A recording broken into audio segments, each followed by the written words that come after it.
নমস্কার বন্ধুরা, আমি আপনাদের প্রিয় গল্পকার। আজ আমি আপনাদের জন্য এক বিশেষ গল্প নিয়ে এসেছি, যা আমাকে এক নাম প্রকাশে অনিচ্ছুক ফলোয়ার পাঠিয়েছেন। তিনি অনুরোধ করেছেন তার পরিচয় গোপন রাখতে। গল্পটি এতটাই গভীর, এতটাই আবেগপ্রবণ যে আমি নিজেও এর প্রেমে পড়ে গেছি। এটি এক অসম বয়সের, এক অসম্ভবের প্রেমের গল্প। এই গল্পের পরতে পরতে লুকিয়ে আছে গভীর আবেগ, তীব্র রোম্যান্টিক টানাপোড়েন এবং কিছু নিষিদ্ধ অনুভূতির চয়ন। আমার দৃঢ় বিশ্বাস এই গল্প আপনাদের মন ছুঁয়ে যাবে। আর হ্যাঁ, একটি বিশেষ ঘোষণা, গল্পের কোনো এক ফাঁকে আমি আমার ব্যক্তিগত ইমো নাম্বারটি দেব, তাই নাম্বারটি পেতে হলে পুরো গল্পটি মনোযোগ দিয়ে শুনতে হবে। শুরু করছি তাহলে। আমার নাম অনন্যা, বয়স ৩৩, পেশায় আমি একজন শিক্ষিকা। শান্ত নিরিবিলি একটি শহরে এক ছোট্ট প্রাইভেট কোচিং সেন্টারে পড়াই। আমার জীবনটা সাদামাটা, গতানুগতিক। স্বামী সন্তানহীন একাকী জীবন। হ্যাঁ, কিছু তিক্ত অতীত আছে যা আমি এই মুহূর্তে মনে করতে চাই না। শুধু এইটুকু জেনে রাখুন, আমি জীবনে অনেক কিছু হারিয়েছি। একাকিত্বের সাথে লড়তে লড়তে আজ আমি এই অবস্থায়। দিন কাটছিল নিজের মতো। সকালে কোচিং, বিকেলে একটু বই পড়া আর রাতে নিস্তব্ধতা। এমনই সময় একদিন আমার জীবনে এলেন অরিত্র। আমারই প্রাক্তন এক ছাত্রের বাবার বন্ধুর শিক্ষকের ভাই। নামটা বেশ দীর্ঘ, তাই না? অরিত্রর দাদা, মানে আমার প্রাক্তন ছাত্রের বাবার বন্ধু, তিনি আমার পরিচিত ছিলেন। তার মুখেই অরিত্রর কথা শুনেছিলাম। অরিত্র তখন সবেমাত্র উচ্চ মাধ্যমিক পাশ করেছে, কিন্তু তার মধ্যে এক অসাধারণ বুদ্ধিমত্তা আর পরিণত মন ছিল। প্রায় ২৬ কি ২৭ হবে বয়স। আমাকে সে দিদি বলেই ডাকত। প্রথম যেদিন অরিত্রকে দেখি, সে আমার কোচিং সেন্টারে এসেছিল তার দাদার হয়ে একটি চিঠি দিতে। লম্বা সুঠাম দেহ, গভীর কালো চোখ আর মুখে এক চিলতে হাসি। কিন্তু তার চোখের গভীরে কি যেন একটা ছিল, যা আমাকে চুম্বকের মতো টানছিল।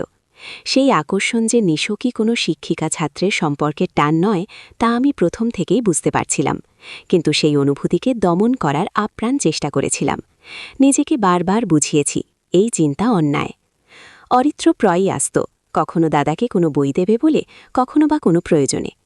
প্রত্যেকবার আসার সময় তার চোখে আমি সেই একই আকর্ষণ দেখতে পেতাম, আর আমার নিজের ভেতরের তোলপাটটা বেড়ে চলত। নিজের সাথে নিজের এক নীরব যুদ্ধ শুরু হয়েছিল। একদিকে সমাজের নিয়ম, আমার সম্মান, আমার পেশা, অন্যদিকে এই নিষিদ্ধ কিন্তু তীব্র আকর্ষণ। প্রথম দিকে আমরা কেবল সাধারণ কথাই বলতাম, কিন্তু ধীরে ধীরে সেই কথোপকথন অন্যদিকে মোড় নিতে শুরু করল। সে আমার কাছে নিজের মনের কথা বলত, তার স্বপ্নের কথা, তার একাকিত্বের কথা। আর আমি মন্ত্রমুগ্ধের মতো শুনতাম। মনে হতো এতদিন ধরে যে শূন্যতা আমি অনুভব করছিলাম, তা যেন অরিত্রর সান্নিধ্যে পূরণ হচ্ছে। একদিন প্রায় রাত ৯টা, কোচিং শেষ করে আমি একা ফিরছিলাম। রাস্তা প্রায় নির্জন। হঠাৎ একটা গাড়ি এসে আমার পাশে থামল। কাজ নামতেই দেখি অরিত্র। দিদি, একা ফিরছেন? আমি ছেড়ে দেব? তার গলার স্বরে এমন আকুলতা ছিল যা আমি উপেক্ষা করতে পারলাম না। আমি রাজি হলাম। গাড়িতে ওঠার পর এক অদ্ভুত নীরবতা, নিস্তব্ধতা ভেদ করে কেবল আমাদের হৃৎস্পন্দন শোনা যাচ্ছিল। দিদি, আপনাকে একটা কথা বলতে চাই, হঠাৎ বলল অরিত্র। আমি প্রশ্নবোধক দৃষ্টিতে ওর দিকে তাকালাম। আমি জানি এটা বলা ঠিক নয়, আপনি আমার দিদি, আপনার সম্মান আমার কাছে অনেক, কিন্তু আমি আপনাকে আর শুধু দিদি হিসেবে দেখতে পারছি না। বলতে বলতে ওর গলা ধরে এলো। আমার বুকের ভেতরটা ধুপ করে উঠল। এতদিন ধরে যে অনুভূতির দমন করছিলাম, তা যেন বাঁধ ভেঙে বেরিয়ে আসতে চাইল। আমি চুপ করে রইলাম। আমার নিজের ভেতরের দ্বিধা, ভয় আর এই নিষিদ্ধ প্রেমের হাতছানি সব আমাকে গ্রাস করছিল। আমি জানি এটা অন্যায়, কিন্তু আমি নিজেকে আটকাতে পারছি না। আপনার ওই হাসি, আপনার ওই শান্ত চোখ আমাকে পাগল করে দেয়। ওর স্বর আরও কাঁপছিল। আমার গাল দুটো গরম হয়ে উঠল। নিজের অজান্তেই আমি ওর দিকে ঝুঁকে পড়লাম।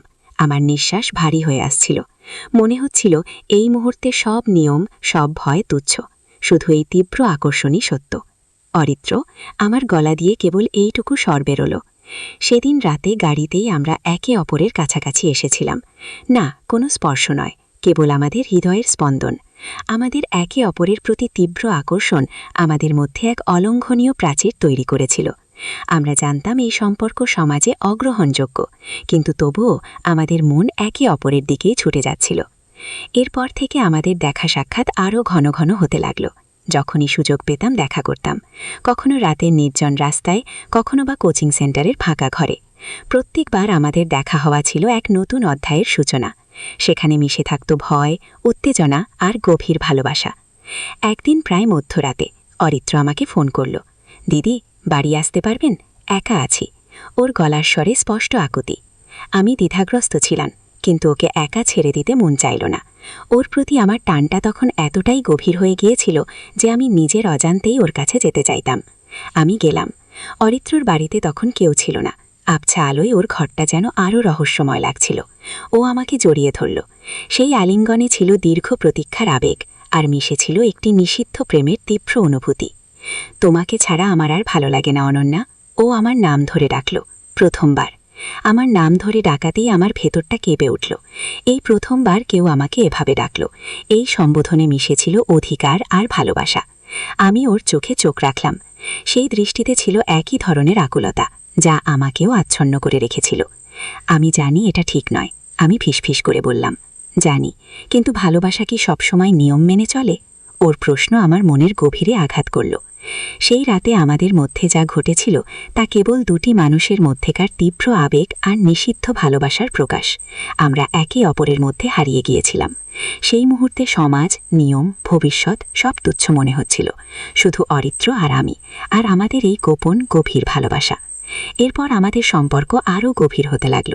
আমরা একে অপরের জন্য সবকিছু করতে প্রস্তুত ছিলাম, কিন্তু এই গোপন সম্পর্কের ভয় আর উত্তেজনা আমাদের গ্রাস করে রেখেছিল। প্রত্যেকবার দেখা হওয়ার সময় মনে হতো, এই বুঝি কেউ দেখে ফেলবে, এই বুঝি ধরা পড়ে যাব। কিন্তু এই ভয়ই যেন আমাদের আকর্ষণকে আরও বাড়িয়ে তুলত। একদিন আমরা কোচিং সেন্টারের একটি ফাঁকা ঘরে বসেছিলাম। বাইরে তখন তুমুল বৃষ্টি। আমরা একে অপরের খুব কাছাকাছি বসেছিলাম। অরিত্র আমার হাতটা নিজের হাতে নিল। ওর হাতের স্পর্শে আমার সারা শরীরে বিদ্যুৎ খেলে গেল। অরিত্র, আমার খুব ভয় করছে। আমি বললাম। ভয় পেও না অনন্যা, আমি তো আছি। ওর কণ্ঠস্বরে ছিল অদম্য সাহস। সেদিন সেই বৃষ্টির দিনে সেই নির্জন ঘরে আমরা একে অপরের আরও কাছাকাছি এসেছিলাম। আমাদের উষ্ণ নিঃশ্বাস মিশে যাচ্ছিল। ওর ঠোঁট আমার ঠোঁটের খুব কাছে। এক তীব্র রোমান্টিক উত্তেজনা আমাদের দুজনকে গ্রাস করেছিল। মনে হচ্ছিল এই মুহূর্তে পৃথিবীর সবকিছু থেমে গেছে, শুধু আমরা দুজন আর আমাদের এই নিষিদ্ধ কিন্তু তীব্র ভালোবাসা। আর ঠিক তখনই দরজার ওপাশ থেকে একটা আওয়াজ এলো। আমি আমার ইমো নাম্বারটি দেব, পেতে হলে পুরো গল্পটি মনোযোগ দিয়ে শুনুন। আমি আর অরিত্র চমকে উঠলাম। কি হবে এখন? কে ওই দরজার ওপাশে? আমাদের গোপন মুহূর্ত কি তবে শেষ হয়ে গেল? আমাদের গল্প এখানেই শেষ নয়। এই টানটান উত্তেজনার মুহূর্তে আমি আপনাদের ছেড়ে যাচ্ছি। পরবর্তী অংশে কি হবে তা জানতে হলে কমেন্ট করে জানান। আর হ্যাঁ, আমার চ্যানেলটি সাবস্ক্রাইব করতে ভুলবেন না।